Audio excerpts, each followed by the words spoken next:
Il-Kummissarju tal-Films Johan Grech li ilu fit-tmum tal-Kummissjoni għal 8 snin għalli meta beda l-ħidma tiegħu fl-2017 l-industrija tal-films kienet taħdem biss okkażjonalment b'ħaddiema li kienu joperaw għal ftit jiem fis-sena.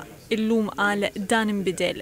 Ħabbar li f'Marzu kien hemm 8 produzzjonijiet jiffilmjaw f'daqqa u f'Mejju 8 produzzjonijiet oħra ħadmu fl-istess ħin.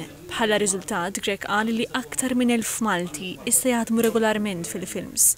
U f'dawn l-aħħar snin l-industrija ġenerat aktar minn biljun euro fl-ekonomija bi 15,000 impjieg sostnut.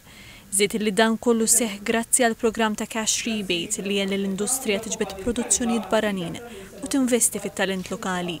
Matul ix-xhieda tiegħu is-Sur Grech elenka wkoll kif inħarġu l-pjanti dettaljati għall-ewwel soundstage f'Malta, permessi approvati u pass ċara l-bini ta' infrastruttura li kienet titkellem dwar għall-politika għal snin twal imma qatt ma saret realtà.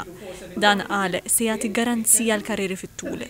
Dwar ir-rapport tal-Awditur Ġenerali, Grech insista li l-Kummissjoni laqgħet l-osservazzjonijiet b'mod pożittiv u qed tieħu passi sabiex tindirizza l-punti msemmija fosthom nuqqas ta' riżorsi umani u proċessi ta' sorveljanza. Madankollu tenna li għall-kuntrarju ta' dak li ġie allokat minn uħud, l-NEO ikkonkluda li għall-Malta Film Week ma ntużaw l-ebda fondi allokati għall produzzjonijiet lokali tal-films.